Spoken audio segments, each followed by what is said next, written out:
राहुल गांधी आज बिहार पहुंच रहे हैं और बिहार में वो बेगूसराय की धरती पर जाएंगे। इसके पहले की खबर में मैंने आप सभी दर्शकों को बताया कि बेगूसराय की धरती कांग्रेस के लिए कितनी महत्वपूर्ण है, लेकिन इन सब के बीच में कांग्रेस की सीटों पर राष्ट्रीय जनता दल की निगाहें हैं, आरजेडी की निगाहें हैं और इस वजह से कांग्रेस इस बार कोई भी थोड़ी सी भी चूक नहीं करनी चाहती और अपना ज्यादा से ज्यादा विधायक जिताना चाहती है। 2020 का विधानसभा चुनाव याद कीजिए, जब 2020 के विधानसभा चुनाव में 70 सीटें दी गई थी और 70 सीटों पर मात्र 19 विधायक कांग्रेस जिता पाई। एक लालछन आरजेडी की तरफ से बार बार ये लगते रहा है कि कांग्रेस की वजह से तेजस्वी यादव बिहार में मुख्यमंत्री नहीं बन पाए थे। कांग्रेस को ये बात पचती नहीं है, बार बार ये लालचन कांग्रेस अपने ऊपर लेना नहीं चाहती है। राहुल गांधी ने इस बार कमर कस लिया है कि इस बार किसी भी कीमत पर हम अपनी सीटें नहीं छोड़ेंगे। 45 ऐसी विधानसभा सीट हैं, 40 से 45 ऐसे विधानसभा सीट हैं जिन सीटों पर राष्ट्रीय जनता दल की निगाहें हैं और उसी सीट पर कांग्रेस ने अपने प्रत्याशियों के नाम धीरे धीरे अब सार्वजनिक करने शुरू कर दिए हैं। 25 विधानसभा सीट तो ऐसी है जहां पर कांग्रेस ने लगभग प्रत्याशियों के नाम फाइनल कर दिए हैं। 40 से 45 विधानसभा ऐसे सीट है जहां पर ये तैयारी पूरी तरीके से है, लेकिन तेजस्वी यादव उन सीटों पर अपना कैंडिडेट उतारना चाहते हैं। तो एक एक करके सभी विधानसभा सीटों के बारे में आपको चर्चा करके बता देते हैं कि वो कौन कौन सी सीटें हैं जहां पर कांग्रेस चुनाव लड़ना चाहती है और उसी सीट पर राष्ट्रीय जनता दल की निगाहें हैं। तो चलिए सबसे पहले बात करते हैं हम। सबसे पहला जो सीट है वो सीट ये है कि जो जिस सीट को लेकर के चर्चा है वो मोहनिया विधानसभा सीट है, मोहनिया। और इस मोहनिया में आपको बता दें कि आरजेडी की संगीता देवी विधायक है, बीजेपी के निरंजन राम दूसरे नंबर पर थे। संगीता देवी आरजेडी से विधायक है, लेकिन अब संगीता देवी के बारे में बता दें कि संगीता देवी अब भारतीय जनता पार्टी के साथ आ गई हैं, यानी कि उन्होंने बीजेपी का समर्थन कर दिया है। लेकिन बावजूद इसके आरजेडी कभी भी ये सीट अपना खोना नहीं चाहती है। दूसरे तरफ पर लालगंज की ये सीट है जहां पर कांग्रेस के राकेश कुमार दूसरे नंबर पर 2020 के चुनाव में थे और लालगंज में आप सबको पता है कि मुन्ना शुक्ला की पत्नी को चुनाव लड़ाने की चर्चा आरजेडी से चल रही है। तो ये दो सीटें हैं जिन दो सीटों पर हम आपको बता रहे हैं कि आरजेडी का दावा और वहीं पर कांग्रेस भी अपनी दावेदारी कर रखी है। हरलाखी जदयू के सुधांशु शेखर विधायक हैं और सीपीआई के राम नरेश पांडे दूसरे नंबर पर रहे थे और यही वो सीट है जहां पर कांग्रेस भी दावेदारी कर रही है, हालांकि माले का सीट है। और हरलाखी से आरजेडी के एक प्रत्याशी के भी नाम की चर्चा तेज है कि वो चुनाव यहां से लड़ सकते हैं। चौथे नंबर पर आते हैं तरारी। माले के सुदामा प्रसाद जीते थे, दूसरे नंबर पर निर्दलीय सुनील पांडे रहे थे। 2024 में सुदामा प्रसाद सांसद बन गए उपचुनाव में। सुनील पांडे के पुत्र विशाल प्रसाद बीजेपी के टिकट पर चुनाव लड़े और अब देखिए यहां पर जहां दावेदारी आरजेडी की है तो वहीं दावेदारी कांग्रेस भी इस सीट पर कर रहा है। भोरे की सीट जेडीयू के सुनील कुमार विधायक हैं, माले के जितेंद्र पासवान दूसरे नंबर पर हैं और यहाँ पर माले की दावेदारी तो है ही, यहाँ पर कांग्रेस की भी दावेदारी है और इसी सीट पर आरजेडी भी लड़ने की चुनाव की तैयारी कर रहा है। हाजीपुर बीजेपी के अवधेश सिंह विधायक है, आरजेडी के देव कुमार चौरसिया दूसरे नंबर पर रहे थे और हाजीपुर में देखिए हाजीपुर की सीट तो ये कहा नहीं जा सकता कि कांग्रेस लड़ेगी क्योंकि बहुत ज्यादा इंटरेस्ट नहीं है कांग्रेस का, लेकिन इसमें नाम हाजीपुर का भी है। कुम्हार की बातचीत करें तो बीजेपी के अरुण सिन्हा विधायक हैं, आरजेडी के धर्मेंद्र कुमार दूसरे नंबर पर हैं। गोविंदपुर आरजेडी के मोहम्मद कमरात विधायक है, जदयू के पूर्णिमा यादव दूसरे नंबर पर रही थी।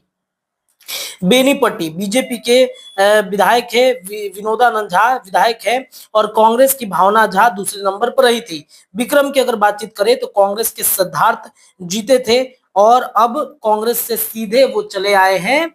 आपको बता दें कि कांग्रेस से सीधे इनका जो है वो जेडीयू की तरफ इनका समर्थन हो गया। 2024 लोकसभा चुनाव के दरमियान ही जब नीतीश कुमार महागठबंधन को छोड़कर इधर आ रहे थे एनडीए की तरफ तो फ्लोर टेस्ट में विधायकों की कमी हो रही थी और सुधांशु शेखर को अशोक चौधरी के मार्फत जनता दल यूनाइटेड का समर्थन दे दिया गया है। तो ये कांग्रेस की दावेदारी है, क्योंकि पूर्व में वो विधायक रहे हैं तो भाई दावेदारी तो बनेगी। बात बिस्फी की करते हैं। आप बीजेपी के हरिभूषण ठाकुर बचौल हैं, पिछली बार आरजेडी के फैज अहमद दूसरे नंबर पर थे।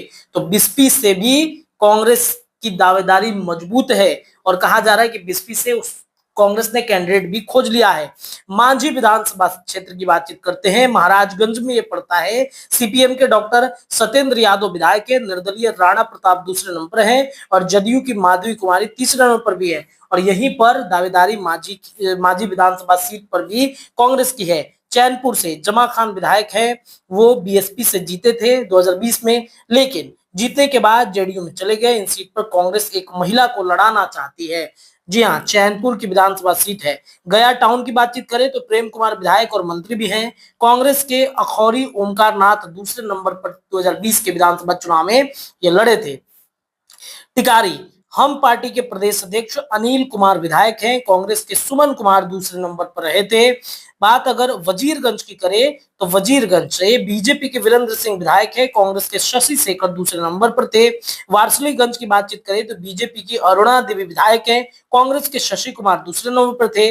रोसड़ा विधानसभा की बातचीत करें तो बीजेपी के वीरेंद्र पासवान विधायक हैं। कांग्रेस के एक जो पासवान विफल दूसरा नंबर रहे थे। वैशाली से जेडीयू के सिद्धार्थ पटेल विधायक हैं। कांग्रेस के संजीव सिंह दूसरे नंबर पर थे। और इस प्रकार से इनकी दावेदारी काफी मजबूत है।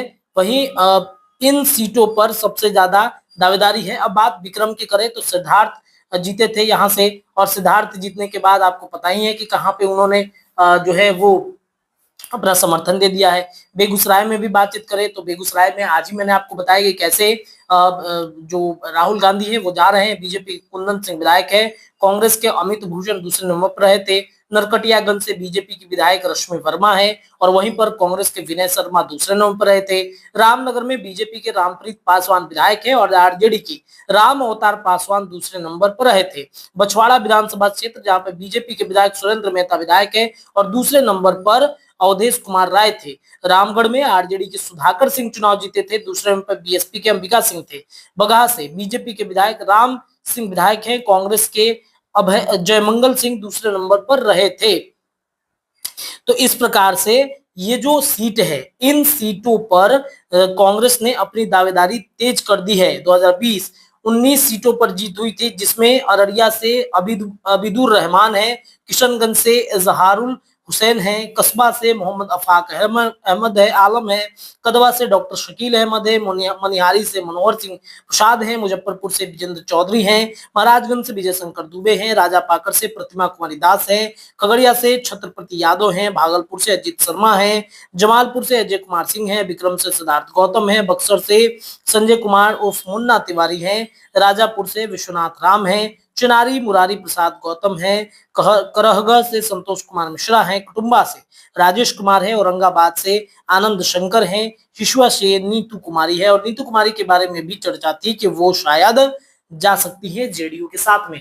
तो ये जो सीट है, इस सीट पर जहां कांग्रेस दावेदारी ठोकी हुई है, तो वही राष्ट्रीय जनता दल ने भी कह दिया है कि ये सीट हम छोड़ने वाले नहीं है। मालिक की भी कुछ सीटें हैं और जिलावार जो सूची इस बार कांग्रेस ने जारी किया, इससे तो लग रहा है कि जरूर कांग्रेस तैयारी के मोड में उतर चुकी है। हालांकि बेगूसराय में आज राहुल गांधी क्या करते हैं ये देखना बड़ा दिलचस्प होगा।